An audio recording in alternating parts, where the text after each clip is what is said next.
Hello and welcome back to Chasing Excellence, a show about chasing what truly matters. My name is Patrick Cummings. I'm here as always with Ben Bergeron. Good to see you. How are you, my friend? Doing great, Patrick. Excited to chat about this. This is going to be fun. Yes, me too. Thank you everybody out there for joining us. We're going back to HopperTalk. HopperTalk is where I clip out some interesting bits of wisdom from things I've been watching, reading, or listening to, and present them here for fodder for our conversation. Last time we did this, we had clips from Elizabeth Gilbert and Simon Sinek. This time around, we've got bits from a TED Talk by Kelly Corrigan and an old clip about happiness from a psychologist named Hillel Einhorn. Before we get into it, I wanted to mention something. Ben, you know this. Some folks out there know this. I wrote a kid's book. It's called The ABCs of Being Happy and Healthy. 26 little lessons for kids who want to grow up to be super wonderful. And it's on Amazon for folks super out cool. there with... It's good, Patrick. You should be Thank proud. you very much. Yeah. So if you've got kids out there, if you've got friends who got kids or colleagues who have kids, with the holidays coming up, I think it might be a great gift. It's kind of written for the 7 to 12-ish age range. So again, it's called The ABCs of Being Happy and Healthy. You can find it on Amazon, or I will also put a link in the show notes too if you want to make it easy. Okay. First one first. We're going to do a little clip from a TED Talk. I love this TED Talk. We'll link to all this stuff from Kelly Corrigan. The TED Talk is called To Love is to Be Brave. So we're going to listen to just a 2.5 minute clip. And on the other side of it, Ben and I will chat. I've interviewed 228 people from my PBS show and my podcast, people with huge careers, Grammys and Pulitzers and NBA championships. And I listen to their stories and I'm duly impressed. But I tell you, the ones they know the best, the ones they can't tell without choking up. The moment when Brian Stevenson's grandmother, or Steve Kerr's father, or Samantha Power's stepfather, or Cecile Richards' mom was right there with the right words or the right silence at the right moment. This bravery I'm talking about might even be better understood if you look at the smaller moments of injury in family life, when there's not really an answer, or it might be your fault, or it might remind you of something you'd rather forget, or because people are so suggestible and the wrong tone or expression or phrasing might somehow make things worse. Say your kid was dropped from a group text. They were in it, they mattered, they belonged, and then poof. Or your husband blew the big deal at work. And how should we calibrate the exquisite bravery to respond productively when someone in our family looks at us and says, "Do I know you?" I weigh myself before and after every meal. I hear voices. I steal. I'm using again. He raped me. She says I raped her. I cut myself. I bought a gun. I stopped taking the medication. I can't stop making online bets. Sometimes I wonder if more life is really worth all this effort. Bravery is the great guts to move closer to the wound, as composed as a war nurse holding eye contact and saying these 7 words: tell me more. What else? Go on. That's how the brave shine. That's all they do. They say, tell me more. What else? Go on. Even if they're scared of what might happen next, even if they have no training or experience to prepare them for this moment. In families, bravery is mostly just sitting there with a posture that communicates, I can hear anything you want to tell me, and a nice warm face of love that says, this is so hard, but you will figure it out. I'm just going to pull up the one thing that out of that was really resonant to me. Bravery is the great guts to move closer to the wound, as composed as a war nurse holding eye contact and saying these 7 words: tell me more, what else, and go on.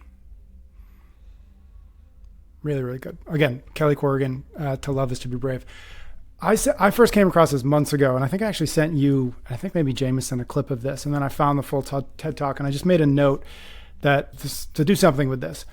And we just wrapped up the latest book club inside the Chase Club, which was, we read the Build the Life You Want. And as I was preparing for this conversation, a bit from Build the Life You Want by Arthur Brooks and Oprah popped out or came to mind. And so I found it. And I just want to read a little bit of that because I think it provides a bit more context, a bit more layer for us to sort of chat with. And it's the distinction between being empathetic and being compassionate. And so a little bit from the book: making empathy a full-fledged virtue and a protective emotional caffeine requires adding a few complementary behaviors that convert it into compassion. One comprehensive study of compassion defines it as recognizing suffering, understanding it, and feeling empathy for the sufferer, but also tolerating the uncomfortable feelings they and the suffering person are experiencing, and crucially acting to alleviate the suffering. The key is to use your conscious faculties to push beyond your feelings, do the work to become strong in the face of pain, and you will benefit yourself and others. To become a more compassionate and thus happier person, start by working on your toughness. To be tougher in the face of another's pain doesn't mean feeling it less. Rather, you should learn to feel the pain without being impaired to act. So let's just start there. Okay, so first, Kelly's TED Talk is phenomenal, and I think the most powerful part is the examples that she gives, right? It's when someone says that to you, she lays it out well. It's like, well, I don't want to say the wrong thing. I don't even want to say it made the right thing with the wrong tone. I'm afraid of being a part of this conversation. So you don't lean in, and you avoid. And that's the opposite of bravery, right? And that's what her whole point is. And as she says, in a family setting, like bravery is love, and it could just be a matter of sitting there with, I think she said, like the posture that shows I can hear every word you're saying. She says, in terms of like a war nurse, which I agree is like that if there's the appropriate kind of dovetail from her message of bravery into that of compassion, it is that war nurse, right? Which the war nurse is really the conversation between like empathy and compassion. And maybe to back up a little bit, I think we've talked about this before, because I know we certainly did a lot as my internal team. Empathy was a big area of focus for us for a very, very long time, because Brene Brown brought it to light. And the way she brought it to light was, it is the necessary and effective step forward and past sympathy. And most people wanted to be, before she kind of explained this, thought of sympathy as a very strong personal trait. And the way she explained it was, sympathy is looking over the well at somebody that's fallen into it and saying, oh my gosh, that's so terrible. I feel so bad for you. And that's what sympathy is, right? You've lost a loved one, you lost your job. It's, I feel bad for you. The way she explains empathy is getting down into the well and feeling the feelings with them, which, if you stop there, does feel, it's like, wow, that is a much more meaningful emotion. That is way more connected. But what you realize, and what I think Arthur Brooks has done such a nice job of, and the way that Kelly espouses it in the TED Talk with the war nurse, is that might not be the most productive thing. And if empathy is feeling the feel that they're feeling, well, if they are distraught, anxious, overwhelmed, you're feeling anxious, distraught, and overwhelmed. Whereas compassion is that tolerance for discomfort, and it is productive. It is that intersection of toughness and sensitivity. And it brings with it a certain strength that's required to face this without being overwhelmed. And if we are to think about what is going to move people forward, it is not just the nurse on the side of the bed that will cry with you. It will somebody that can help you heal, help you become better. And I really love that kind of is greater than framework of, certainly sympathy is better than disconnectedness. Indifference is the right word, right? It's certainly, there is indifference. Well, sympathy is greater than indifference. Empathy, I'm going to get in the well with you, is greater than sympathy. But compassion is, I will not only relate, I will not only feel the feel, I will not only be here with the posture that shows I am listening wholeheartedly to everything you have to say, but I'm also going to have the toughness to withstand this discomfort and help climb us both out of the well. Mm-hmm. That is a powerful place to be. So I think it really does start with her 7 words. Tell me more. What else? Go on. Yeah. As opposed to the very first thing, which is indifference, right? Mm-hmm. That like, whoa, this is too heavy. This is too much. I don't want to make this thing worse. So I'm going to feel bad for you as I walk past the well being like, sorry about that. Wish that wasn't happening to you. And moving on. Getting in the well and then going down there and go, tell me more about this. And then working your way out of it together. Yep. I think the interesting part as well is the focusing on others is the turning point between certainly sympathy, empathy, and then compassion. Because sympathy is like, I feel that. I'm so sorry for that. Like, I hear you. I understand that this is difficult. But it's still, you're protecting yourself to a large degree. It's not until you move into, again, the way that Brooks defines it, until you move into compassion, that you're actually putting yourself on the hook for a little bit, right? It's like, I might not say the right word. Right. I might actually make this worse before I make it better. But in order to do that, you've got to put yourself on the hook a little bit as well. And I think that's the part that distinguishes or differentiates between the empathetic and the compassionate, or certainly the empathetic and the brave, is they're willing to put themselves on the line, at least to the degree that is necessary, and everybody else isn't. Right. I like that a lot. And that's where I think the bravery comes in, right? Mm-hmm. Yeah. If you're being empathetic doesn't necessarily take a level of bravery, because I'm just going to jump in the well and we're going to be in this mess together. Yep. Right.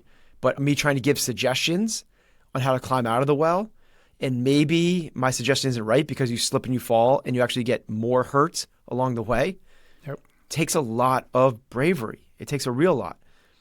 We went pretty deep onto this as a team for a while, and I didn't realize this until I read our book club. I didn't have the language for that. It's so funny because Brene Brown is the one that's so into like language is so powerful when you have these different words. People can only usually describe 3 emotions: happy, angry, or sad. Like if they feel frustrated, but they can't say frustrated, then they go to anger. It's like they mislabel it. And it's like, oh my God, like, wow, like having a ability to have the language to describe things is so powerful. And that's what I found when I found this difference between empathy and compassion. Had I known that when we were exploring empathy as a team, we could have shortcut a lot of the words that come to mind is like hardship or troubles, but they're not. We got ourselves into a bit of a mess because that's what we were doing as a team. Was like, well, tell me about it. I want to feel this with you. And I don't know if it's his terms or not, but I came across this shortly after reading it. There's a term called toxic empathy because it immobilizes you. You're immobile. You are also becoming overwhelmed. You are also becoming anxious. You are also becoming distraught. You are also becoming fearful. That's not helpful. As opposed to productive compassion, right? And one immobilizes, one activates. And if we're really trying to actually move this thing forward, I don't want to discount empathy, right? Because empathy is so much farther along. It's the B, right? Like indifference is an F. Sympathy is a C. Mm-hmm. Empathy is a B, but compassion is the A. And of course we want to strive for that. Well, it takes work though, is the deal. There's an 8-week course at Stanford that teaches compassion, not empathy, not sympathy, but teaches this.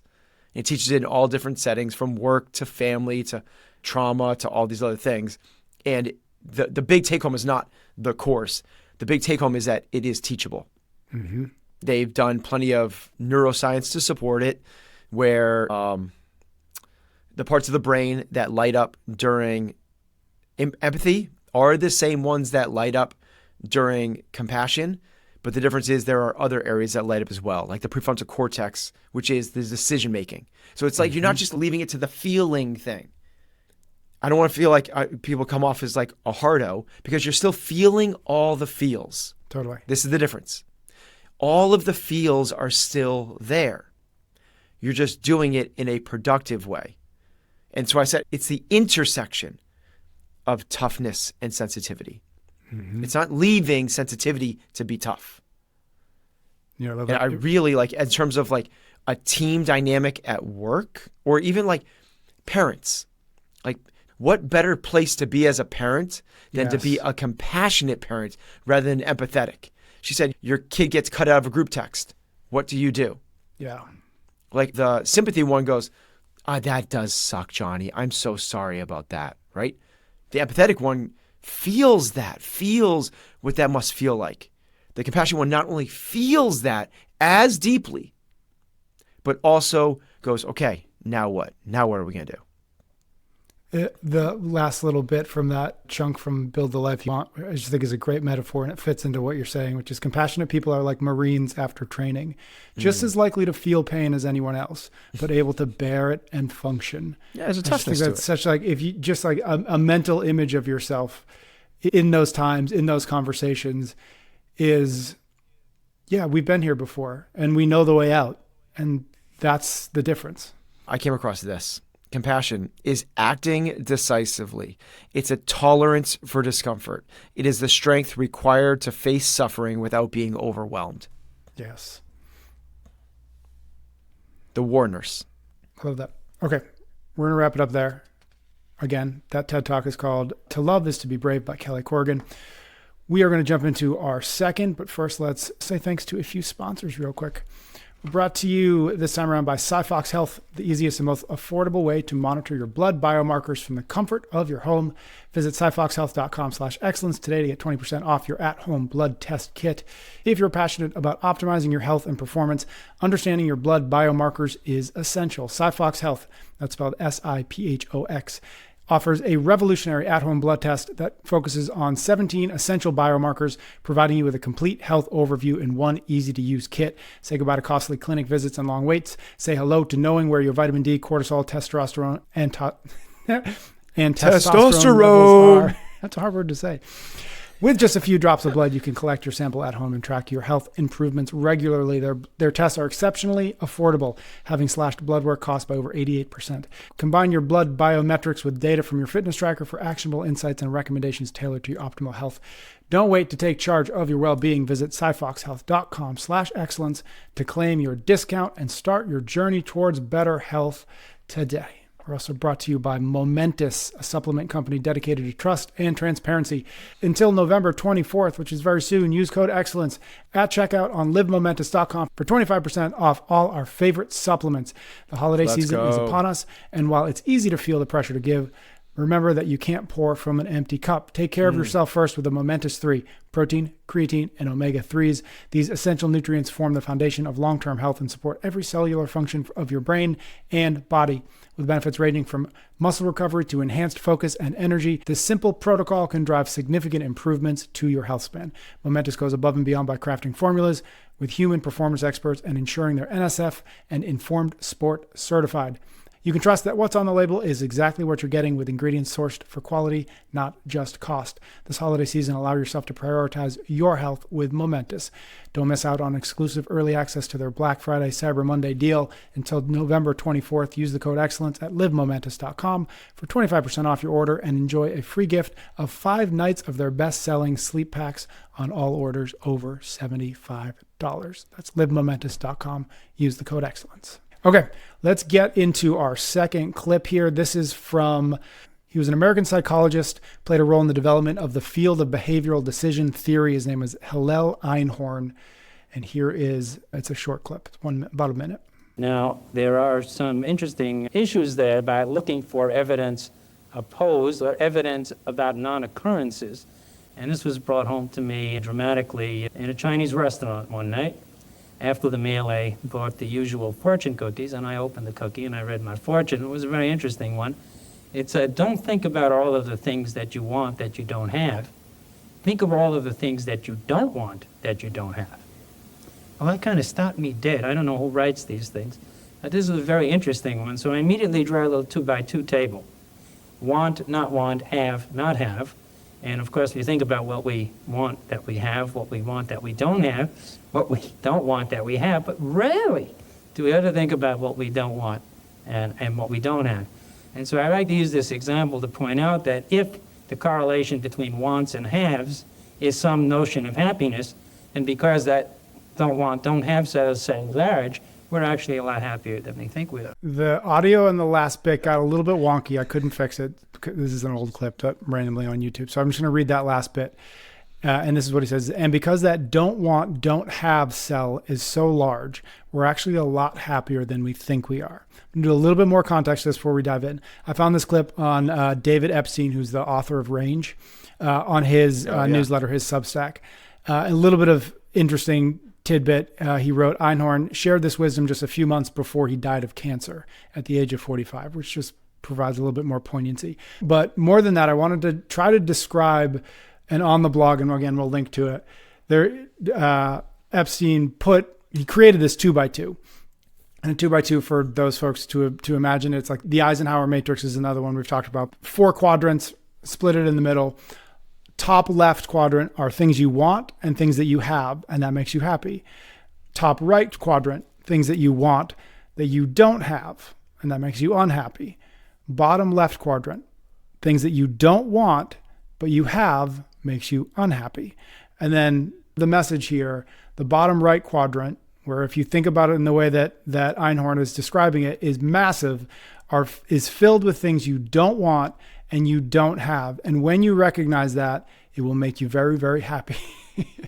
So that's just the context to this. I'd love to know first thoughts. Okay, so without seeing the matrix, maybe we should give some some examples of that, because that's great. Okay, so the top left is the things you want and things you have. I have this and I want this, right? Yes. So yep. I have my 2 working legs. I have an awesome wife. I have great kids. I have a job I love. I have safety and security. I have freedom. All those things, right? Exactly. I have abundance of food, and like those things make us happy. Correct. I want, but I don't have it, right? I want that kind of car. I want to make this much money. I want that job title. I want that many followers. I want that body. I want that ability. Those things. Exactly. Yep. And then in the bottom left, that's the don't want, but I have.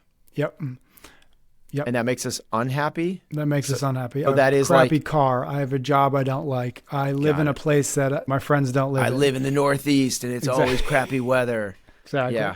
So the things that I don't want, but I have. Yep. And that makes us, of course, unhappy. And then what his contention is, the biggest of those buckets is the things that I don't have that I don't want. Yep. I don't have cancer. Yep. My kids don't have major health issues. I don't have smallpox right now. I don't have a toxic relationship I'm dealing with. I don't have any addictions in my life. I don't have the fear of losing my job tomorrow. I don't have war at my front door. I don't have to walk home from work. I don't have to, like, all of those types of things. Yes. And you're getting at the point, which is that you could go through that list forever. We could do this for 30 minutes and you would never run out of things that you don't want and that's the and point, you don't have. Right. Yep. Yes. And it's just a brilliant message on what we focus on is what we get. So, yeah, it's another framework to exemplify how we misjudge happiness. Yep. We give so much attention to certain things and omit the other ones. I like Mo Godet's Solve for Happy, his book that he wrote, which is happiness is reality minus expectations. Right? It's the simplest I've ever come across, and I've yet to see it not stand up. Give it to us one more time. It is reality minus expectations. Yeah. So let's put that into some practices, right? You're up for a job review. You think that you might get a 5% pay raise, right? What actually happens is they give you a 10% pay raise. Okay. So your reality exceeded your expectations. That makes you happy. Mm-hmm. You're expecting a 5% pay raise and they give you a 3% pay raise. That makes you unhappy. If they give you that 10% pay raise, but you were expecting 20, the reality didn't change, but you're pissed off. Yep. Because it did not meet your expectations. The example is you're going to go compete at the CrossFit Games. You expect to be on the podium. You come in 5th place. You're pissed. The alternative, you're going to go to the CrossFit Games. You didn't even think you were going to make the games. You're just happy to be there. You think that maybe you might be able to make the first cut. I mean, you might be able to finish in the top 30. You finished in 5th place. You're ecstatic. You're so happy. Same exact result. The only thing that changed was your expectation. Well, if our expectation, so where does this all come from, right? Where does this all come from? And I think that there's a small handful of things that really make us misjudge our happiness. And the first one is that focusing on the wrong things, which is, it's this Daniel Kahneman, Think Fast and Slow, Nobel Prize winner. Nobel Prize? I think it was a Nobel Prize winner.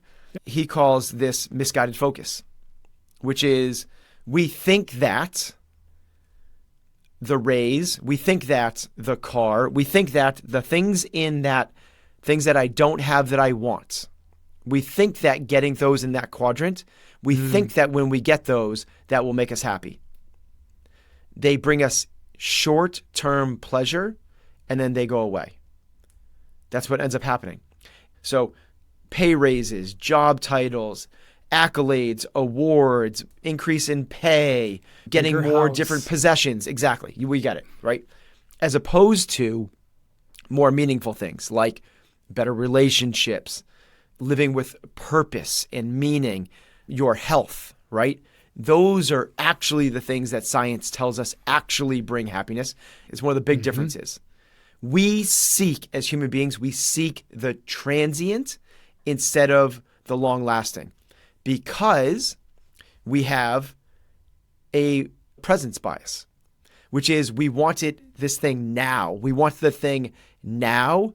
And we are so bad at visualizing what's going to make ourselves happy in the future that we go for the short term now instead. We remember that the last time we got a raise, we felt good. So we think that that's the thing. I need that thing again. I need that little burst. I need that little thing.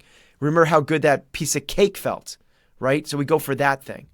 And what this ends up causing us to do is when we get home from a long, tiring day of work, we have a choice of I'm either going to sit on the couch, veg out with some Chinese food, and we'll get a fortune cookie. Maybe we're as lucky as he was to Einhorn to get the awesome fortune at the end. So we're going to get some Chinese food, watch Netflix. Such a long day at work. That's going to feel so good. That's going to make me so happy right now. As opposed to the thing that won't make me happy right now, which is go to the gym. But which of those practices done over a decade are going to create the long-term, lasting happiness? And the answer is so obvious, it's not even worth stating. Mm-hmm. The other part about this is that we think that it's those, we get the misguided focus of those accolades, awards, possessions, those things. But what also happens is they go away really quickly because of what's called hedonic adaptation. And what that means is these things that make us happy last for very, very short period of time because we are so hardwired for improvement as human beings that what is new and exciting now immediately becomes the new bar. It's kind of like when you're going to look to buy a new house. You're like, I'm going to look for a house, and I think that $400,000 is the price range we should be in. I think we should be in the $400,000 price range. And then by mistake, you just sort of look at one that's $500,000, $500,000. Yep. You're like, you can't even look at $400,000 houses anymore. You're like, okay, well, that's the new low bar, right? It's the same thing here. Is a really poignant example of this in terms of like how quickly we adapt to things that were once amazing that we take so for granted right now. just 60 years ago, very, very, very few people in the United States had a hot shower. Like, talk about something that we just take for granted. Meaning our grandparents grew up without hot showers. They became mainstream in the 50s and 60s. Only 1% of households had indoor plumbing in the 1920s. That's 100 years. Like, there's no one like kind of waking up going like, thank God my toilet flushed today.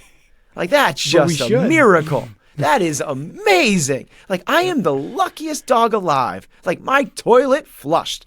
And I lifted up this faucet and water came out of it. Water is in my house.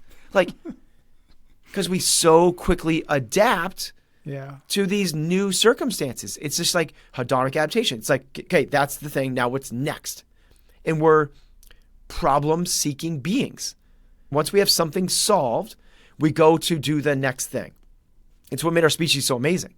We're just like, done, got that. What's next? Make it better. That is status quo. It's like we all drive around in cars. Like, that is insane. And we've realized this is only like 3 generations ago. We're not talking about like ancient Rome. We're not talking about like when Jesus was around. We're not talking about like cave and Paleolithic times. We're talking about our grandparents and their parents. Mm-hmm. Like our grandparents' parents were on horses. The fastest that news could spread was as fast as a horse. If something happened in Europe and we want to hear about it here, it had to get on a horse, be ridden to the coast, be put on a sailboat, sailed across the Atlantic Ocean, then put on another horse, and that letter was then delivered to somebody. That's how fast information traveled. And now we're like pissed off because like you don't have cell phone coverage. Mm-hmm. It's like somebody doesn't respond to your text message right away. Oh my God, right? And then the other one on top of that is we have, negativity bias. So we talk about this a fair amount, but it's hardwired into us for survival mechanisms to know and seek out the bad things. Because if you don't remember which berry you like better, do you like blackberries or blueberries better? You're going to be okay. Your DNA being passed on doesn't matter, right? But you remembering that berry killed your buddy Fred is really important to remember. Yep. So we just have these things working against us for our happiness. And the last one I'll just kind of layer in there because we'll pull it back to his grid, but it's just like social comparison. Mm-hmm. And I want these things in the grid. I want that thing. I want the thing that they have that I want. And whenever we do that, we never socially compare down. We never go like, thank God I have running water when a big portion of the world does not. Thank God I have my ability to read when a big portion of the world does not. Thank God I don't have trash piling up in feces outside my home when the big percentage of the world does not. We go, I don't have the automated toilet seat, the one that goes up and down. I don't have the Bentley. I don't have the latest iPhone. I don't have those earrings. I don't have those shoes. I don't have that body. I don't have that earning potential. And again, it's that thing that's going to create the gap between our happiness.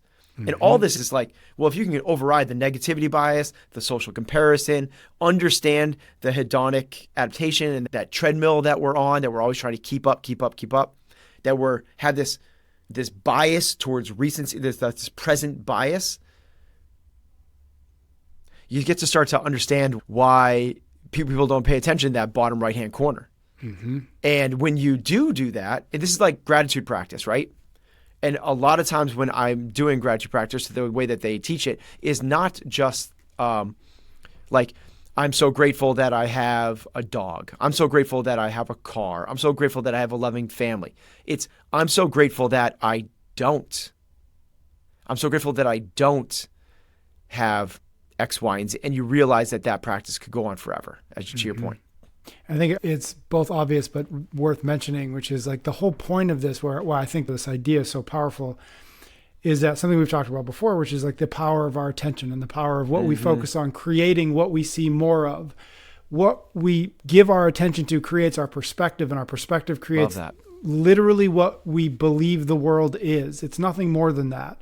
And so if we can focus more of our attention, more of our focus on, in this case, the things that live inside that don't want, don't have bucket, we will see more of it, and we will begin to live in a world that is filled with things that we do not have, that we do not want. Versus if we spend all of our attention, or enough of our attention, on things that we want but don't have, we will spend all of our time, all of our energy chasing those things, even when those things, as we know, aren't the things that actually make us happy.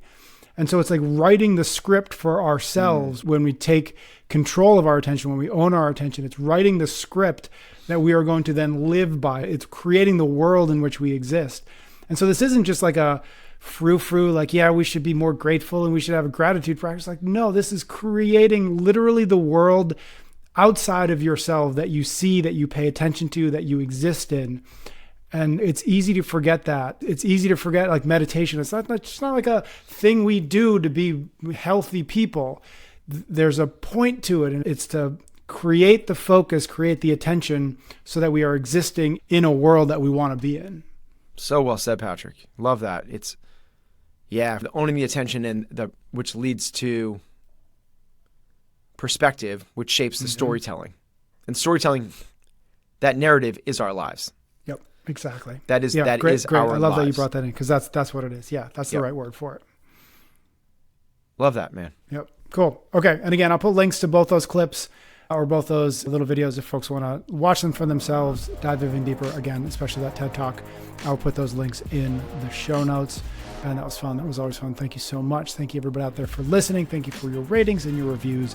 Ben and I'll be back soon for a brand new episode of Chasing Excellence.